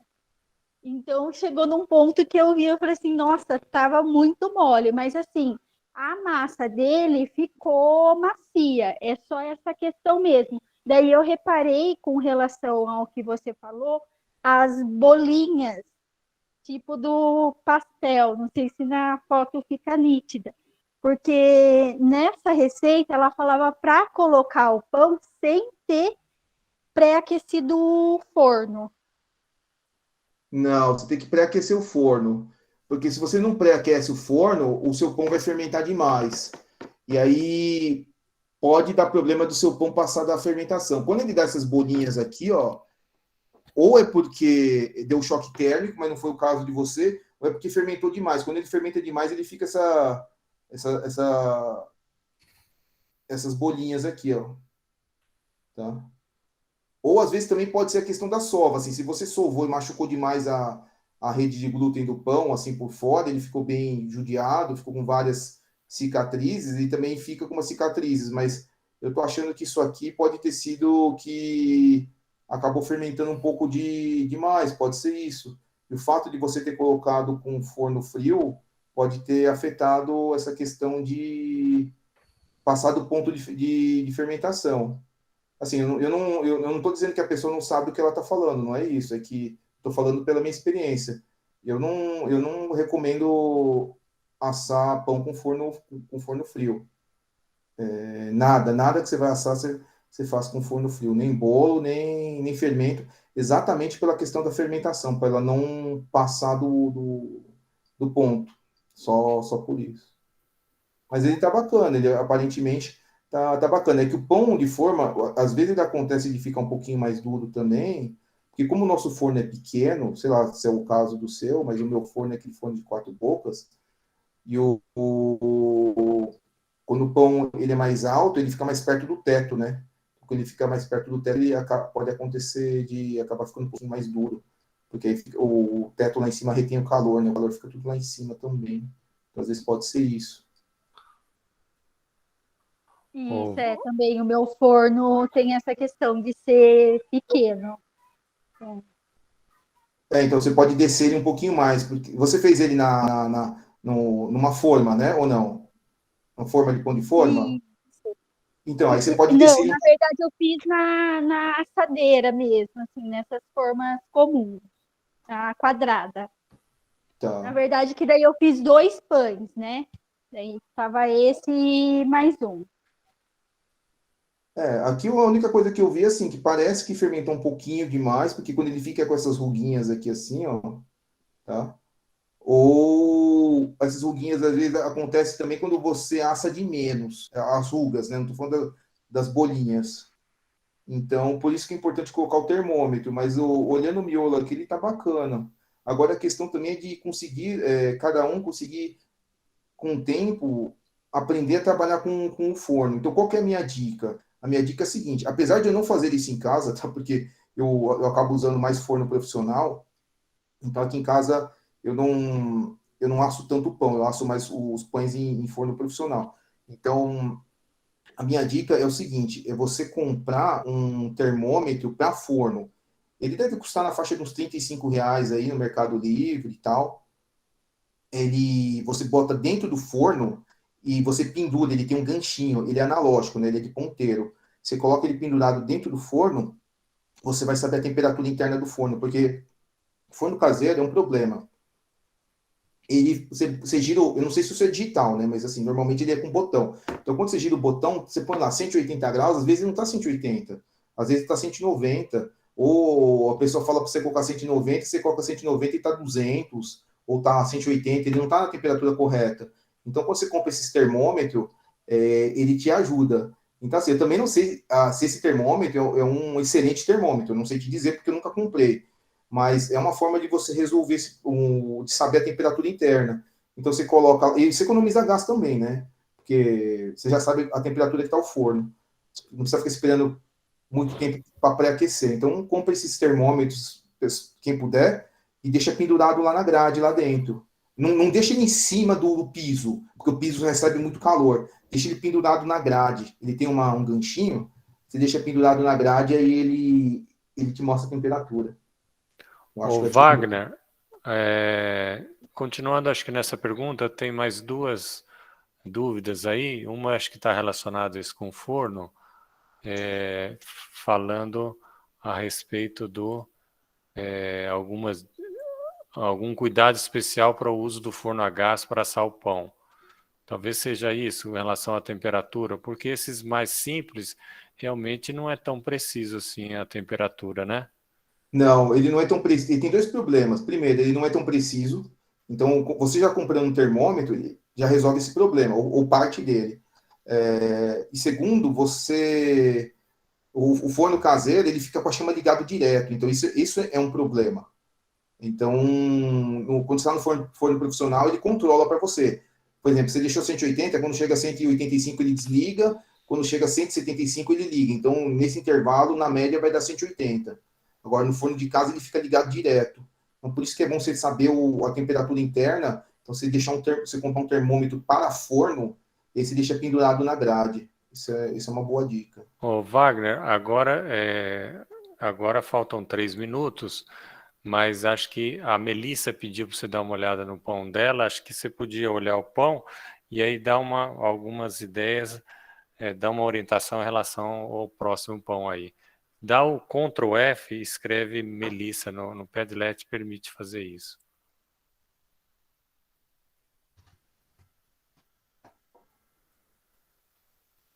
Esse aqui, Melissa Oliveira? Isso. Tá. Então, esse pão aqui ele tá bonito, mas o que aconteceu nele aqui, ó? Ele rachou, ó. Então, esse rachou, ele quer dizer o quê? Que esse pão poderia ter fermentado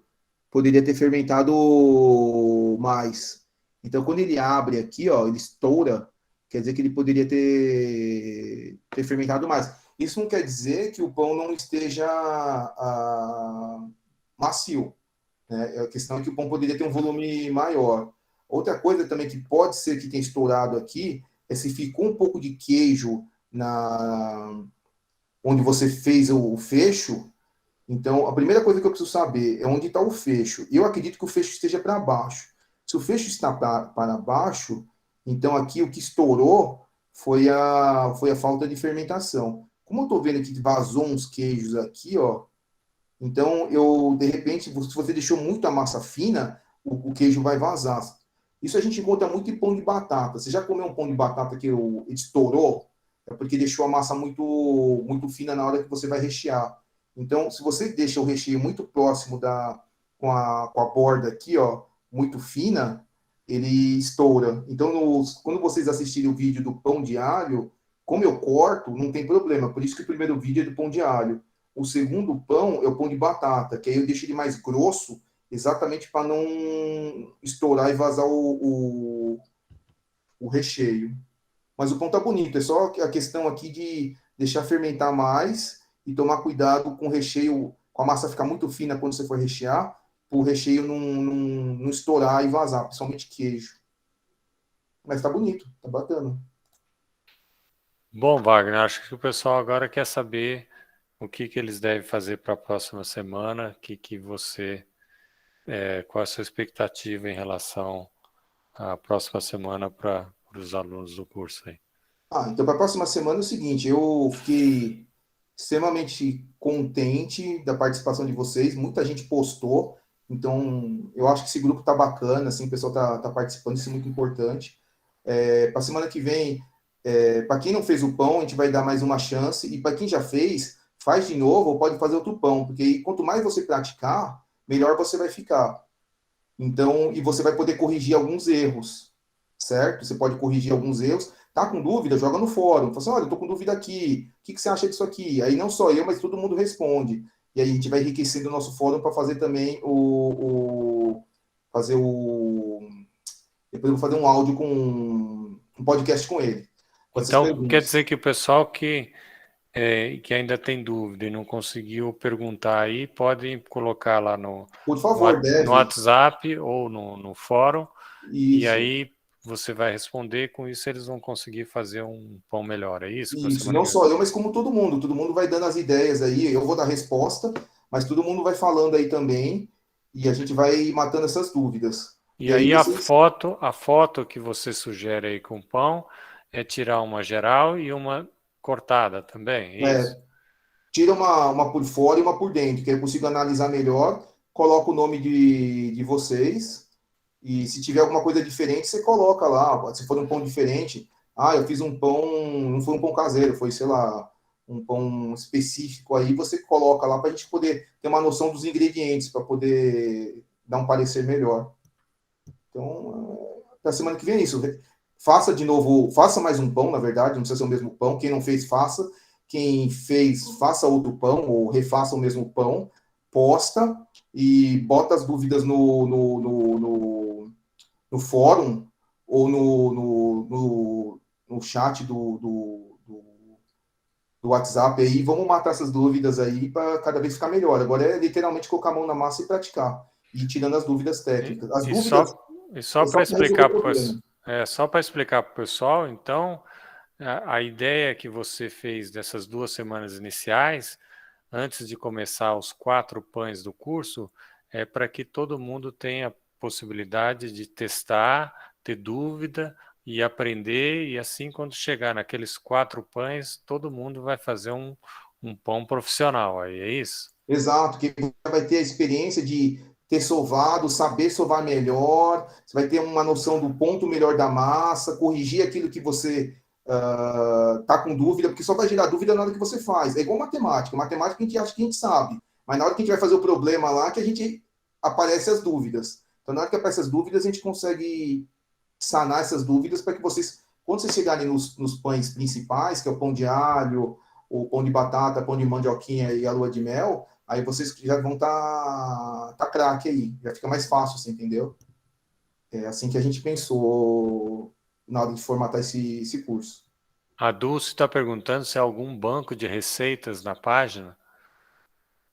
Não, é que na verdade eu prefiro que você faça o pão que você está acostumado. O que eu posso fazer depois é colocar uma referência, que nem acho que foi o Edgardo que perguntou, de colocar um percentual. Então eu posso dar uma referência, assim. Aí a minha ideia, eu não gosto que o aluno siga a receita, eu gosto que o aluno faça a receita dele.